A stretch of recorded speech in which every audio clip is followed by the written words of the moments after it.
વિદ્યાર્થી મિત્રો, આપણે અત્યારે સેમિસ્ટર 5 માં પ્રક્રિયાના હિસાબો જોઈ રહ્યા છીએ. અગાઉના જે મેં વિડિયો લેક્ચર મૂક્યા હતા એમાં આપણે બતાવ્યું હતું કે પ્રક્રિયા પડતર એટલે શું. બરાબર. સેમિસ્ટર 4 માં જે રીતે તમે સેવા પડતર, કોન્ટ્રાક્ટ પડતર, એકમ પડતર શીખી ગયા, બરાબર, એ બધી પદ્ધતિઓ પડતર ગણવાની શીખી ગયા. એવી જ રીતે આ એક પદ્ધતિ આવે છે, એ પદ્ધતિને શું કહેવાય છે? પ્રક્રિયા પડતર. અગાઉ એક સામાન્ય ઉદાહરણના દાખલાની સમજૂતીથી મેં સમજાવ્યું હતું કે પ્રક્રિયા પડતર એટલે શું. સામાન્ય રીતે એક પ્રક્રિયાનો તૈયાર થયેલો માલ બીજી પ્રક્રિયામાં કાચા માલ તરીકે દાખલ કરવામાં આવે અને બીજી પ્રક્રિયાનો માલ ત્રીજી પ્રક્રિયામાં કાચા માલ તરીકે તૈયાર થયેલો માલ દાખલ કરવામાં આવે. તો આ રીતે છેવટે મળતા માલને આપણે શું કહીએ છીએ? તૈયાર થયેલો માલ કહીએ છીએ. બરાબર છે. ત્યારબાદ મેં એ પણ સમજાવ્યું હતું કે સામાન્ય ઉત્પાદન કોને કહેવાય, બરાબર છે. પછી સામાન્ય બગાડ કોને કહેવાય, અસામાન્ય બગાડ કોને કહેવાય, અસામાન્ય વધારો કોને કહેવાય, એ પણ સમજાવ્યું. દાખલા તરીકે 100 એકમોનું ઉત્પાદન કરવાનું હોય તો 5 એકમો તો બગડે, તો 5 એકમો તો બગડે સ્વાભાવિક રીતે, તો એને સામાન્ય બગાડ કહેવાય. પણ 5 એકમો બગડેની જગ્યાએ જો 10 એકમો બગડે એટલે વધારાના 5 એકમો બગડ્યા તો આને શું કહેવાય? અસામાન્ય બગાડ કહેવામાં આવે છે. અને 100 એકમનું ઉત્પાદન કરવાનું હોય અને 5 એકમ બગડે એવી ધારણા હોય, પણ એની જગ્યાએ જો 3 જ એકમ બગડે અને 2 એકમ સારા બને, એમાંથી ધાર્યા કરતા વધારે સારા બને, તો એને શું કહેવાય છે? સામાન્ય વધારો કહેવામાં આવે છે, અસામાન્ય વધારો કહેવામાં આવે છે. બરાબર. તો આ રીતે સામાન્ય બગાડ, અસામાન્ય બગાડ અને અસામાન્ય વધારો આ ત્રણે ત્રણ આપણે શીખ્યા હતા. હવે પ્રક્રિયા પડતરનો દાખલો જોઈએ છે કે જેની અંદર આ બધી ગણતરીઓ આવતી હોય છે. દાખલાની રકમ અહીંયા લખેલી છે. એક કારખાનામાં એક પ્રક્રિયામાં 1 લાખની કિંમતે 5000 એકમોનું દાખલ કરવામાં આવ્યા. એટલે 5000 એકમો નાખ્યા શરૂઆતમાં પ્રક્રિયાની અંદર. કેટલા રૂપિયાના? 1 લાખ દાખલ કરવામાં આવ્યા.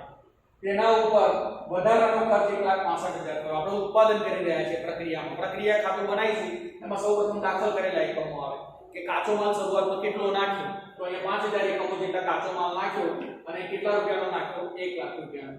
સાથે વધારાનો ખર્ચ કેટલો થયો? 1,65,000. બરાબર. અહીંયા ખર્ચાઓનો વિગતવાર નથી આપ્યું, બાકી આ ખર્ચાને વિગતે પણ આપી શકાય કે મજૂરીનો ખર્ચ, વધારાનો ખર્ચ, પણ એ કુલ ખર્ચો જ આપી દીધો છે. કેટલો આપે છે? 1,65,000. દાખલ કરેલા એકમો ઉપર 20% સામાન્ય બગાડ થાય છે. બરાબર છે.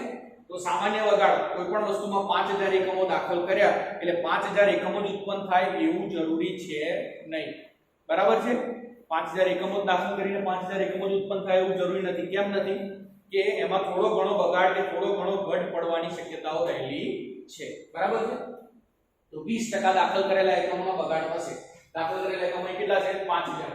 એના 20% જેટલો સામાન્ય બગાડ થશે. ભંગાર કિંમત ના એકમના એકમ દીઠ 5 રૂપિયા ઉપજે છે. એટલે આપણે આ જે 20% સામાન્ય બગાડ થશે એ બગાડને આપણે કોઈ દિવસ ફેંકી નથી દેતા કે ચલો ભાઈ ફેંકી દીધો કચરામાં, એવું નથી. એ ભંગારને પણ આપણે ભંગારવાળાને ત્યાં આપીએ તો આપણને એક એકમના કેટલા મળશે? 5 રૂપિયા. એટલે 20% સામાન્ય બગાડ એ 5 રૂપિયા આપણે વેચીશું એટલે આપણને 5 રૂપિયા તો મળે, ભલે બગાડ થઈ ગયો પણ. તો પ્રક્રિયા ખાતું આપણે બનાવવાનું છે. જો ઉત્પાદનના એકમો ખરેખર કેટલા થયા હોય? 4000 એકમો ઉત્પાદન થયા હોય. 5000 દાખલ કર્યા છે અને 4000 એકમો શું થાય છે? ઉત્પાદન થાય છે. હવે આપણે શું બનાવવાનું છે? પ્રક્રિયા ખાતું બનાવવાનું છે. તો પ્રક્રિયા ખાતું બનાવતા પહેલા આપણે શું કરીશું? સામાન્ય ઉત્પાદન, સામાન્ય બગાડ થાય છે કે નહીં એની ગણતરી જોઈશું. બરાબર છે.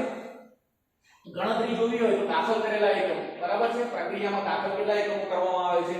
5000 એકમો. બરાબર. અને સામાન્ય બગાડના એકમો, સામાન્ય બગાડ એ આપ્યું છે. દાખલ કરેલામાં એકમોના 20% સામાન્ય બગાડ છે. કેટલા ટકા? 20%. તો 5000 ના 20% કેટલા થશે? 5000 ગુણ્યા 20. બરાબર. 20% કરીએ કેટલા આવશે? 1000 એકમો. બરાબર છે. એટલે સામાન્ય બગાડ કેટલા એકમો આવશે? 1000 એકમો. બરાબર છે. તો આપણે 5000 એકમો દાખલ કરીએ છીએ તો 1000 એકમ તો બગડી જાય છે કે જે સારા બનતા નથી. તો હવે સામાન્ય ઉત્પાદન કેટલું થશે? 4000 એકમો જેટલું ઉત્પાદન થશે. એટલે આપણે 5000 એકમો દાખલ કરીએ તો આપણને 4000 એકમોનું ઉત્પાદન મળે. બરાબર છે. હવે આ દાખલાની અંદર ખરેખર 4000 એકમોનું ઉત્પાદન સામાન્ય થવું જોઈએ અને આ લોકોએ ઉત્પાદન પણ ખરેખર કેટલું થયું છે? 4000 એકમોનું જ ઉત્પાદન થયું છે. એટલે આમાં અસામાન્ય બગાડ કે અસામાન્ય વધારો આપણે ગણતરી કરવાની. તો અસામાન્ય વધારો કે અસામાન્ય બગાડ શોધવો હોય તો એનું સૂત્ર શું છે? સામાન્ય ઉત્પાદન માઈનસ ખરેખર ઉત્પાદન. સામાન્ય ઉત્પાદન કેટલું છે? 4000. અને ખરેખર ઉત્પાદન એ કેટલું આપ્યું છે? ખરેખર પણ પ્રક્રિયાની અંતે કેટલું ઉત્પાદન થઈને આપણને હાથમાં મળે છે? તો એ પણ 4000 એકમો મળે છે.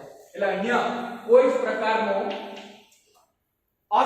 બગાડ કે અસામાન્ય વધારો થતો નથી. આપણી જે ગણતરી હતી કે આપણે ઉત્પાદન કરીશું તો અંતે આપણને 4000 એકમો મળવા જોઈએ સામાન્ય બગાડ બાદ કરતા. તો 4000 એકમો જ અહીંયા મળે છે. કોઈ પણ જાતનો અસામાન્ય બગાડ કે અસામાન્ય વધારો નથી. આના પછી આપણે એવા પણ દાખલા જોઈશું કે જેમાં અસામાન્ય બગાડ અને અસામાન્ય વધારો આવતો હોય તેની ગણતરી કેવી રીતે કરવી, પણ આ દાખલામાં આવતું નથી. બરાબર. હવે જે આપણે મુખ્ય બનાવવાનું છે પ્રક્રિયા ખાતું. પ્રક્રિયા ખાતું મેં તમને પહેલા પણ બતાવ્યું, પહેલા દાખલામાં પણ. પ્રક્રિયા ખાતુંની ઉધાર જમા ખાતું છે એટલે ઉધાર જમા બાજુ છે, વિગત એકમો રકમ, વિગત એકમો રકમ. બરાબર. એ રીતે ઉધાર જમા જ આપણે બનાવતા હોઈએ છીએ. સૌપ્રથમ તો દાખલ કરેલા એકમો. બરાબર. દાખલ કરેલા એકમો, ખર્ચાઓ આ બધું ક્યાં આવતું હોય છે? ઉધાર બાજુ. ત્યારબાદ મેં તમને સમજાવ્યું કે સામાન્ય બગાડ કઈ બાજુ આવે? જમા બાજુ. અસામાન્ય બગાડ કઈ બાજુ આવે? જમા બાજુ. અને અસામાન્ય વધારો હોય તો કઈ બાજુ લખવામાં આવે છે? ઉધાર બાજુ લખવામાં આવે છે. બરાબર છે. તો સૌપ્રથમ તો આપણે પહેલા દાખલ કરેલા એકમોથી ગણતરી શરૂ કરીએ દાખલાની કે દાખલ કરેલા એકમો. બરાબર. દાખલ કરેલા એકમો કેટલા દાખલ કરીએ છીએ? 5000 એકમો આપણે દાખલ કરીએ છીએ. કેટલા રૂપિયાના દાખલ કરીએ છીએ? 1 લાખ રૂપિયાના 5000 એકમો આપણે દાખલ કરીએ છીએ. બરાબર છે. આ પહેલી વસ્તુની એન્ટ્રી આપણે કરી. ત્યારબાદ તેના ઉપર વધારાનો ખર્ચ 1,65,000 થાય છે. વધારાનો ખર્ચ ના આપ્યો તો મજૂરી ખર્ચ આપ્યો હોય, અન્ય ખર્ચ આપ્યો હોય, પરોક્ષ ખર્ચ આપ્યો હોય, એ જે ખર્ચ આપ્યો હોય આપણે કઈ બાજુ લખતા હોઈએ છીએ? ઉધાર બાજુ. બરાબર છે. ખર્ચાઓ હંમેશા ઉધાર બાજુ આવતા હોય છે એટલે એની પર લખેલું હોય છે વધારાનો ખર્ચ. વધારાનો ખર્ચ કેટલો કર્યો છે? સીધો 1,65,000 રકમ જ આપી છે. ખર્ચો છે માટે એમાં કોઈ એકમો આવતા નથી, માલ નથી, ખર્ચો છે માટે શું આવશે? 1,65,000 ના સીધે સીધો અહીંયા ખર્ચો આવે છે. બરાબર છે. ખર્ચો આવ્યો ત્યારબાદ આ બંનેની એન્ટ્રી થઈ ગઈ. ત્યારબાદ દાખલ કરેલા એકમના 20% સામાન્ય બગાડ છે. કેટલા એકમો બગાડ છે? 1000 એકમોનો સામાન્ય બગાડ છે. સામાન્ય બગાડ હંમેશા પ્રક્રિયા ખાતાની જમા બાજુ પહેલી એન્ટ્રી આવે કે જેનું નામ છે સામાન્ય બગાડ. બરાબર છે. ચલો, સામાન્ય બગાડ કેટલા એકમો થયા? 1000 એકમો. તો એકમો કેટલા લખાશે અહીંયા? 1000. બરાબર છે. ચલો, સામાન્ય બગાડ 1000 એકમો છે. રૂપિયા જોવાના આપણે કેટલા રૂપિયાના થાય. બરાબર છે. અહીં જો શું લખ્યું છે કે ભંગારના જે એકમો જે સામાન્ય બગાડના વેચી દેતા હોય તો ભંગારના એક એકમના કેટલા રૂપિયા મળે છે? 5 રૂપિયા. તો એ ઘડી આપણી જોડે 1000 એકમ છે. 1000 × 5. આ 1000 એકમો વેચીશું તો આપણને કેટલા રૂપિયા મળશે? 5000 રૂપિયા આપણને મળશે. બરાબર છે. તો આ આપણે એની શું કરી? સામાન્ય રીતે બધી આપેલી વસ્તુઓની એન્ટ્રી કરી દીધી. બરાબર છે. હવે આપણે શું કરતા હોઈએ છીએ? ખાતું બંધ કરતા હોઈએ છીએ. બરાબર. હવે કોઈ ખાતામાં વસ્તુ રહેતી નથી. 4000 એકમોનું ઉત્પાદન થાય તો 5000 એકમો આપણે દાખલ કર્યા હતા. કુલ ખર્ચો 1 લાખ ને 1,65,000. ટોટલ કેટલો થયો? 2,65,000 નો ખર્ચો થયો. એને જમા બાજુ લાવો 5000 એકમો અને કેટલો થયો? 2,65,000 નો ખર્ચો. બરાબર છે. હવે આપણું ખરેખર ઉત્પાદન કેટલું થાય છે? 4000 એકમો. તો ખરેખર ઉત્પાદન 5000 માંથી 1000 સામાન્ય બગાડ બાદ કરો તો તમને ખરેખર ઉત્પાદન કેટલું મળી જાય? 4000 એકમોનું આપણને મળી જાય. બરાબર છે. 4000 એકમોનું આપણને ઉત્પાદન મળી જાય. હવે એની એકમ દીઠ કિંમત શોધવી હોય, કુલ રકમ શોધવી હોય તો એની બે રીતો છે. બરાબર છે. પહેલું તો આપણને જે ઉત્પાદન થયેલા એકમો, ઉત્પાદન થયેલ એકમો એની એકમ દીઠ કિંમત શોધવી છે અથવા કુલ રકમ શોધવી છે. બરાબર છે. તો એનું અહીંયા સૂત્ર છે સામાન્ય ઉત્પાદનની એકમ દીઠ પડતર. સામાન્ય પડતર ભાગ્યા સામાન્ય ઉત્પાદન કરવું પડે. આ બધા સૂત્રો તમારે યાદ રાખવા પડશે. તો સામાન્ય પડતર ભાગ્યા શું કરવું પડે? સામાન્ય ઉત્પાદન. સામાન્ય પડતર કેટલી છે જુઓ. બરાબર છે. તો આપણો માલ કેટલામાં તૈયાર થાય છે? 2,65,000 માં તૈયાર થયો. 2,65,000 નો આપણને ખર્ચો થયો. 1 લાખ નો શું છે? એકમોનો માલ છે. 1,65,000 નો ખર્ચો છે. તો કુલ ખર્ચો આપણો કેટલો થયો? 2,65,000. પણ યાદ રાખો 2,65,000 છે એમાંથી 1000 શું થયા? 1000 નો બગાડ થાય છે. 1000 નંગ બગડે છે. 5 રૂપિયા વેચીએ તો આપણને 5000 ની આવક થાય છે. એટલે 2,65,000 માંથી કેટલા બાદ થઈ જશે? 5000 જે ભંગારનું વેચાણ થયું એ 5000 શું થશે? બાદ થઈ જશે. ભાગ્યા સામાન્ય ઉત્પાદન. સામાન્ય ઉત્પાદનના એકમો કેટલા છે? 4000 એકમો. ભાગ્યા કેટલા કરવાના? 4000. બરાબર છે. તો 2,65,000 માંથી 5000 જાય એટલે 2,60,000 ભાગ્યા 4000 કરવાના. કેટલા આવશે? અંદાજે 65 રૂપિયા આવશે. બરાબર છે.